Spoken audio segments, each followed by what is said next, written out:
And Sean's got another one on. Keep fighting, keep fighting. Keep. Ooh, that's a good one. That's a good one.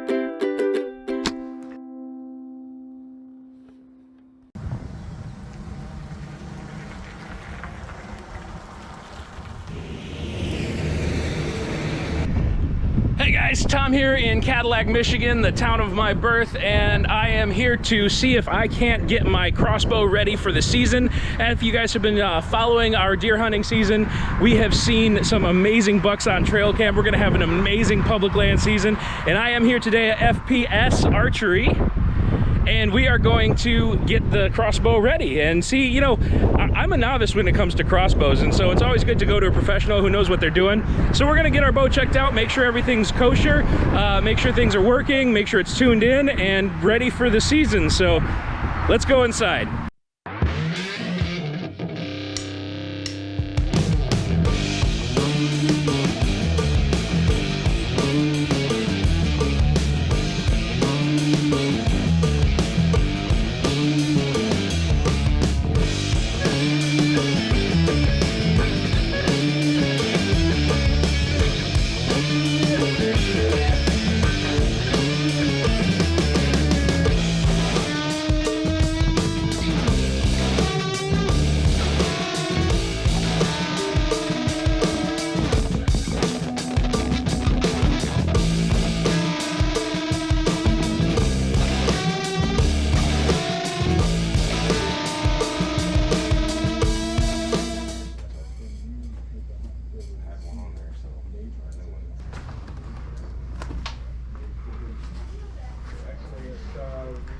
Mitch, how's it going, man? Good. How we doing?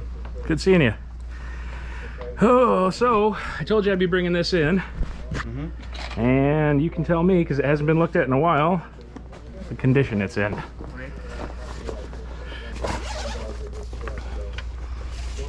Because unfortunately, I'm totally a novice when it comes to archery, and want to make sure everything's good.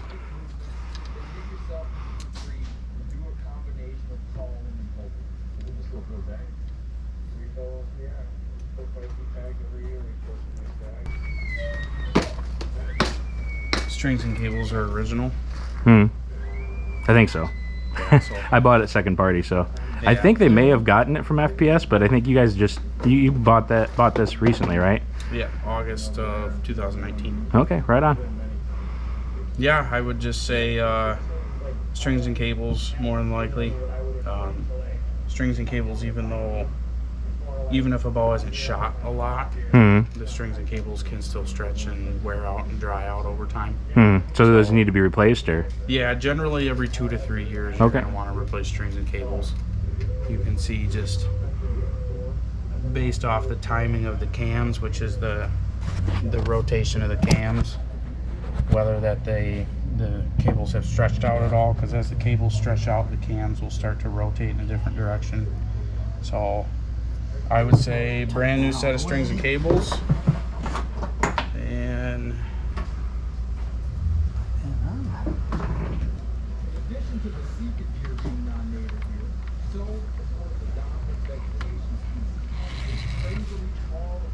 draw cord looks fine. There's no fraying or anything in the draw cord.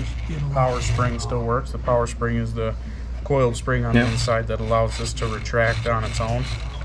That seems to work just fine, so I don't think the crank needs any sort of service. Limbs look good. It would just need some new strings and cables, and it'll be set ready to go. Awesome. So, like, you know, how can somebody like me be watching? Like what are things to watch for, really, just as a novice, to make sure my bow's in working order? Yeah, so big thing is, you know, checking your limbs frequently to make sure that there's no cracking or stress fractures or anything in sort of limbs. You'll see I have some old limbs over here.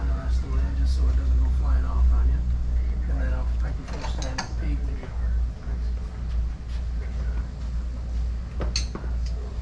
You can see like anything along this line where you have these kind of splintering of the limbs.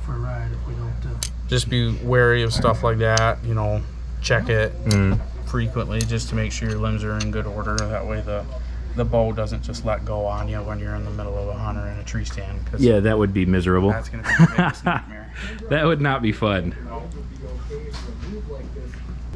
And as far as like string wear and everything, I mean, how, like, scale of 1 to 10, how bad is that kind of string wear, just to kind of get a gauge? It's not bad. I mean, you see some fraying here on the center serving. That is due to the fact that the center serving rides along the rail here.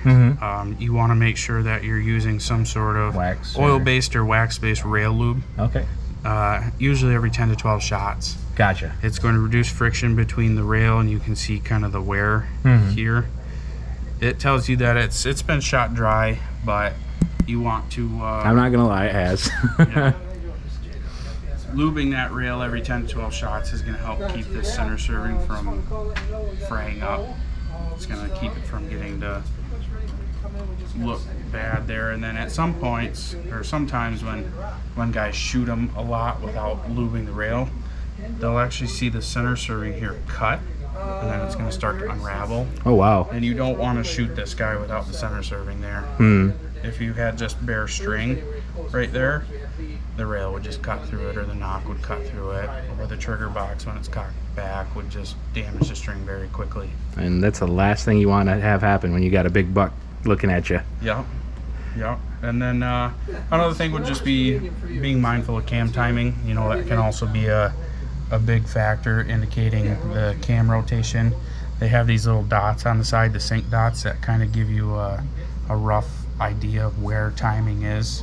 You know, I could look down here and I can count 1, 2, 3, 4 dots on that side of the cam. And then I'm going to look over on this side and I'm going to count 1, 2, 3, 4, and I see that 4th dot is just starting to touch that limb if I look straight down on it, whereas this one is roughly about the same, but as far as the rotation, you can tell that the cables are a little stretched. Okay. But as far as rotation, they look fine. That's not saying at this point it would still be okay to shoot, but you want it top notch, especially if you want it to be fresh. Looking at a trophy buck. Especially if you got some good deer on camera, you want to make sure that nothing's going to go wrong. Well, he's got it apart. So, change the strings and cables, you got to take the head off. Down here underneath the actual rail where the string rides, you're going to have your cables. The only way to access getting those cables in and out is take the head of the crossbow off. You have a little cable slide right here that is going to separate the cables underneath the rail, and then it's going to provide something for the cables to run along as the bow is cranked back and let down and shot.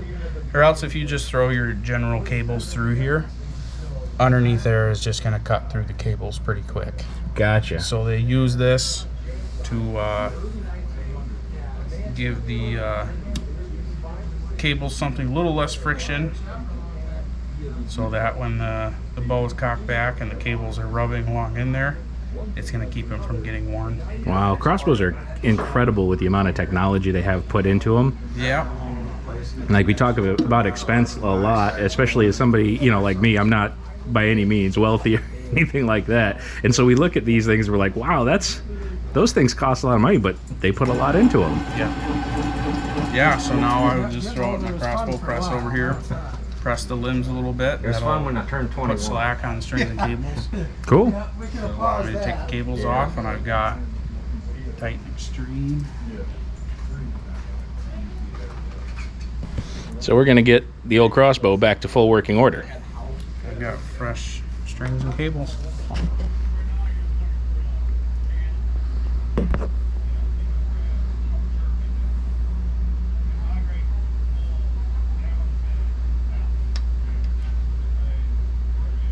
So as I press this, it's going to flex the limbs inward. And it's going to give slack on the string. And you can see now it's not tight.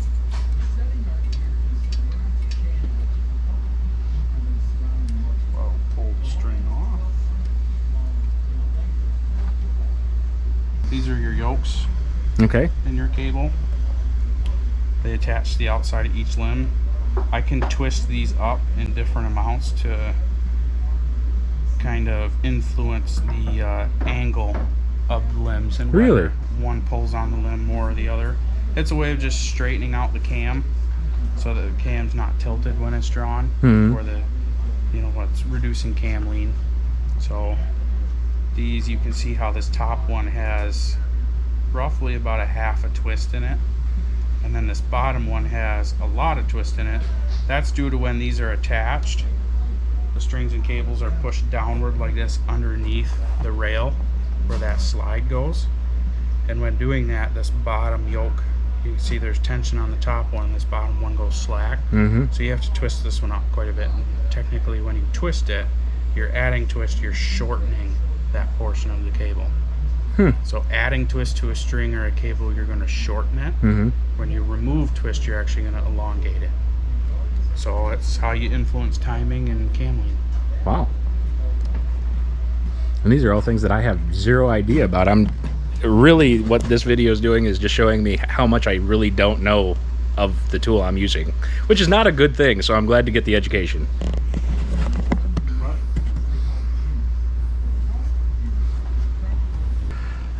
That's different. So TenPoint has a guide with their strings and cables that will tell you how many twists they want in each cable. As Really? you see, I pull this. Right now I'm going to be pretty slack. I'm going to have no twist in this cable. As I twist it, 1, 2, 3, 6. I'm going to have added twist to this string and cable, which is now going to slightly shorten this. But they have on their string and cable chart how many twists they want added to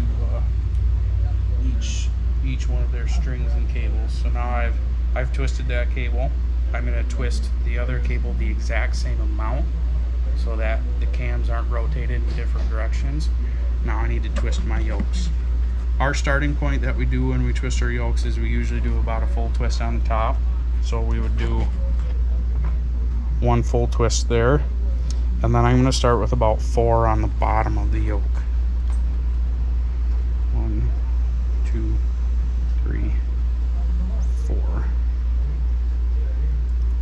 So then when that's pulled tight, that twist is going to stretch out, but it's going to have influence the cable and the string length.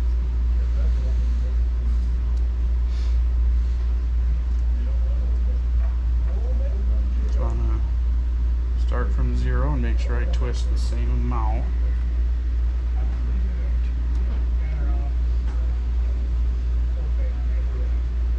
And I'm going to attach this down here on the bottom of the cam. That cable attaches right there down on the bottom, and then as this cable is folded over from the string being attached, those cables will be taut on each other. Now I need to twist these yokes up.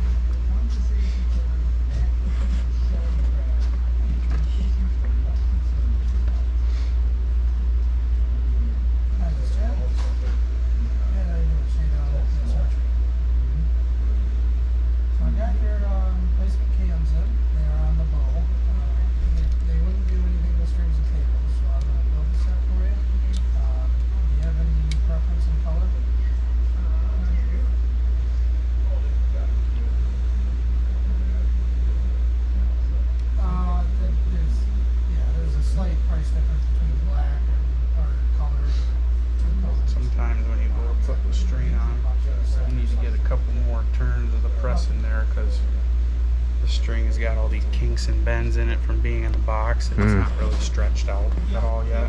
They sent those new stops and everything, so those are good to go. String cables should be, you'll probably have string cables installed.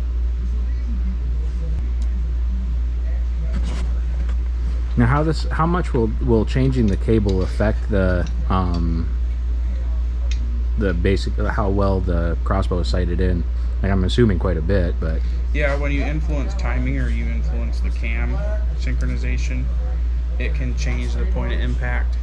Also, it's going to the tighter, fresher strings and cables that are going to be on it can actually change speed.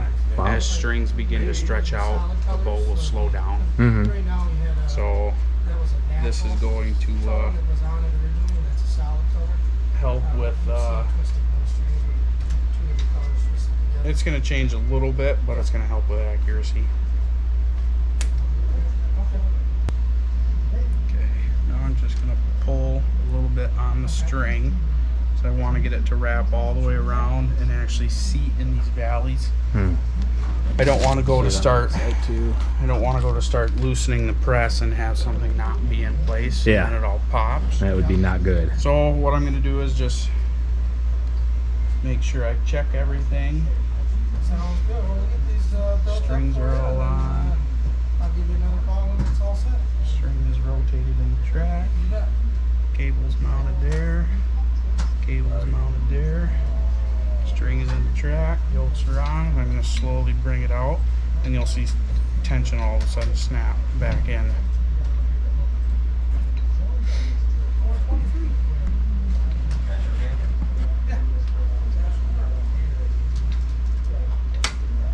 See, that's where something pops. New strings and cables being stiff, sometimes they can come on, pop off the string loops. So this one had just come off right here, so I'm going to reinstall that guy. She's right there where I needed her to be. I'll pull this off the track first.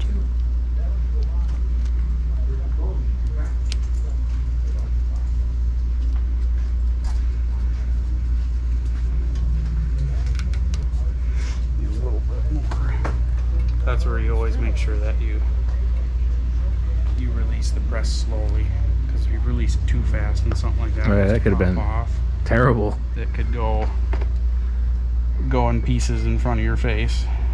I'd probably cry. Yeah. Yeah, there would be tears. Okay. Cable's still on there. Cable's still on there. That string is attached. Yokes, cable, yokes. I'm going to slowly bring it back out.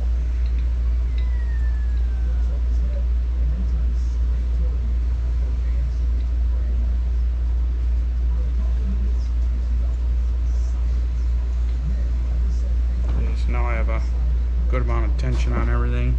I'm just going to double check that everything's still in place before I completely release it.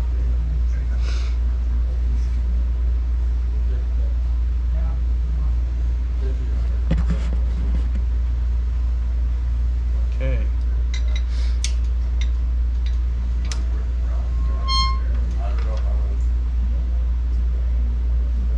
And it's back together. There's new strings and cables. That's cool. And then what I'm going to do is this string. So I wanted to show you what happens when you don't twist a string. You have all these just loose kind of, looking strands. So it doesn't really look like you have a lot of twist in your string. So I'm actually going to twist up the string a little bit, twist it to what they have in their spec.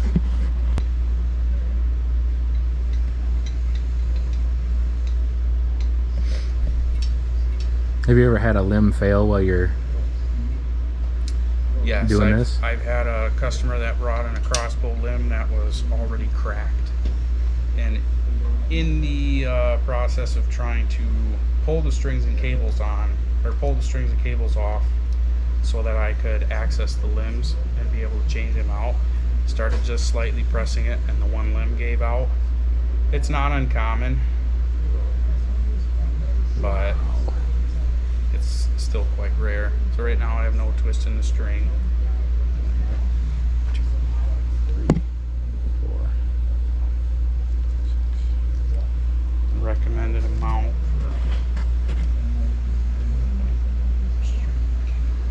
TenPoint's an incredible company to work with. Yeah? Yeah, they are, being a service center here and being certified by TenPoint to work on their crossbows. Mm-hmm. They're extremely awesome to work with. That's cool. I have a text line where I can text their service center with general questions. I have a direct service center line that only service centers has the phone number to, that I can call and order parts, and most of the time they have it shipped out same day. So TenPoint's very, very good to work with. So and with that, one thing that I'd say, guys, is if you've got a 10-point crossbow, this is the place to take it in Michigan. So just so you're aware, coming out to FPS, if you've got a 10-point crossbow, they're apparently completely a 10-point service center, which is awesome.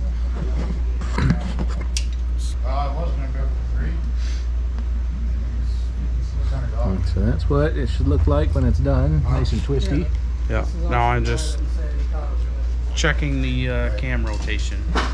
So I'm using those dots again. Those timing dots they offer. You can see with the tighter strings. Now originally we had 4 dots showing. Now on this same exact side we only have 3. Oh, okay. So it's caused the cam rotation to equal out.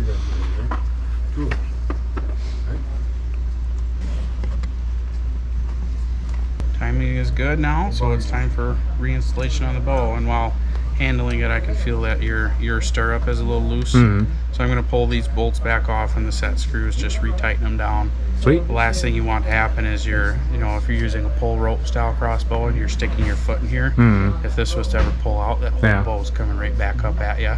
All right. All back together, brand new strings and cables. The dampeners back in. You retighten the foot plate too. Apparently that was kind of gnarly. Yeah, this guy here was a little loose. Cool. I'll tighten up once you attach a quiver, but brand new strings and cables. Slide down here is still installed. Awesome. And then what I'm going to do is I'm going to check a couple things. I'm going to check cam lean. Make sure one of the cams is not leaning really bad. That's where you twist these yokes to influence that.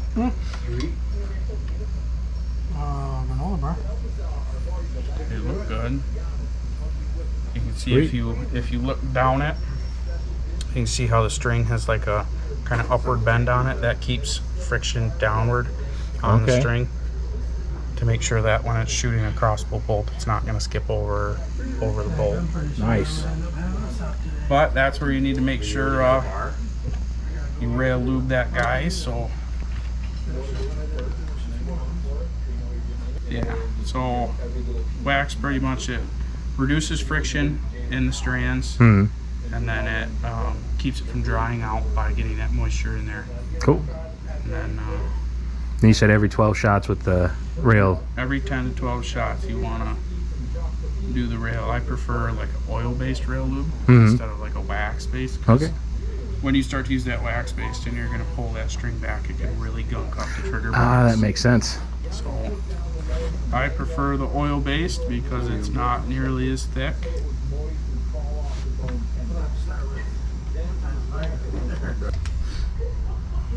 All right. Is there a possibility of shooting it once or twice and getting it sighted in? Of course. Awesome. I guess is it that time? Sure. Sweet. The show's not over yet, but we wanted to give a special thanks to these companies who have helped us out a lot along the way. With the crank on the bow, the easiest thing we use for sighting in for 20 yards is the tripods. This is the Copiager Slick AMT with their Reaper grip on it. So it'll hold the crossbow where it is, but then I can slightly loosen and it will, hold it in any position. That's awesome. And you guys sell these too? Yep, we sell quite a few different tripods. A lot of them are geared around predator hunting, but this tripod here, being that it's a Reaper grip, you can lock crossbows into it. You can clamp down a rifle stock. Allows you to customers come in here and they want to shoot the crossbow instead of guys trying to sit here and freehand it. You can lock this guy down on a crossbow, get right on this thing, and it's steady as can be. You can get an actual true 20-yard zero that way. So and this line's 20 yards? Yep, this line's 20 yards. Do you want to do the honors of shooting it? I mean, I'd love to. I get to see it. Sure. If you don't mind holding the hat. It's a little sweaty, but.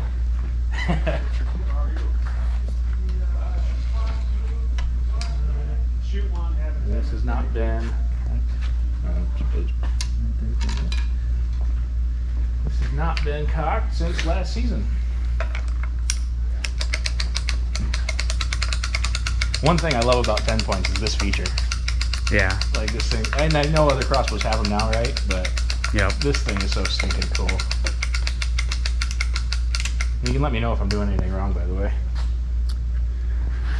pretty much the big thing with cranks that people need to Let it go. And keep in mind is you're only going to crank the crossbow back with it in fire mode. Yep. And you're going to crank it back just far enough to where the safety clicks over in safe, and then you're done. Okay. If you continue cranking, you will blow the power spring out in the Did I continue cranking? draw. No, you did it perfect. Sweet. I've always been like terrified of that because nobody told me how to do it. I just kind of said, well, this looks right. Yeah. So glad to know I'm doing it right. You just slide that out and we're good to go, right? Yep, bolt in. Cool. Odd color fletch always goes down. First shot with our new. And then I always double check the knock is good. And the biggest reason why crossbows end up blowing up is the bolts aren't seated all the way back. That's a number one thing is guys will put a bolt into the bow and it's going to be sitting out away from the string like so. Mm-hmm. Some of them have an anti-dry fire. This does, and that happened to me one time. Yep, you can see the little mechanism right there, the anti-dry fire. That's only going to fire if a bolt is in there, but you can have it right there. The anti-dry fire is disengaged, so the trigger can be pulled, but that bolt, the knock, is not seated against the string. Oh, wow. What that's going to do is when that string comes up and slaps that knock, sometimes it can capture it. It's going to hold on to it, and other times it's going to skip right underneath the knock or the bolt, or skip over, and then it's going to cause your bow to be dry fired. Ugh. So you always want to make sure you push that guy all the way back, and that your retention spring, if I go and tug on the front of this, it's not just going to slide loose. If these are too bent upward, like this, or they're loose, and a guy tilts his crossbow downward and that bolt slides forward, you want to make sure that that guy has enough tension by the adjustment up here and below the scope rail. It's a set screw that can push downward on it and change tension. You just want to make sure there's, you know, good enough tension on that guy so that this can't just slide on its own. Gotcha. And that's especially valuable because I walk a lot. Yeah. Which is kind of, I guess, different for most Michigan hunters, but I do walk a bit. And yeah, that would be terrible to not be ready when the moment came.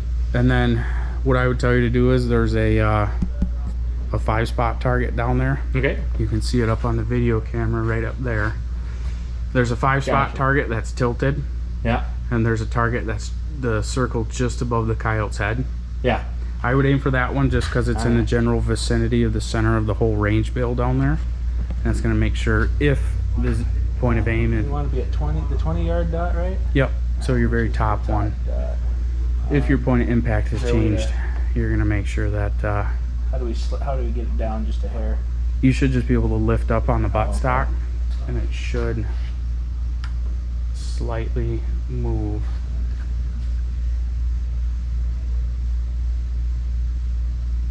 Alright, we're on it. You might have to loosen a little more. Right there. Okay. Oh, no. There we go. Yeah, you can get your shoulder up into it, and you know, you can influence where it needs to be. Usually I take that left hand and I'll put it right here at the base of the tripod. Alright, here we go. 3, 2. Oh, had the safety on. Yeah. That's 3, 2.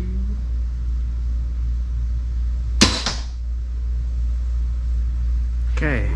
Looks like we're a little left and low where that bolt hit. Man, that felt good. If you can see it just a little low left. So I'll aim that.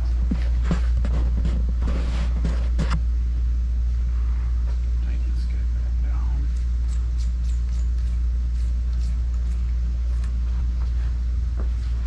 So crossbow adjustments are a lot different than rifle scope. And I had no idea, so that's good to know. Yeah, this guy says 1 click is equal to a 1/2 inch of adjustment at 100 yards. Oh. So I go 1 click, and at 100 yards, that would move a 1/2 inch of Wow. MOA. I'm at 20 yards, so I need to multiply that by 5. That tells me how many clicks I need to go. Really? That tells me how many clicks I need to go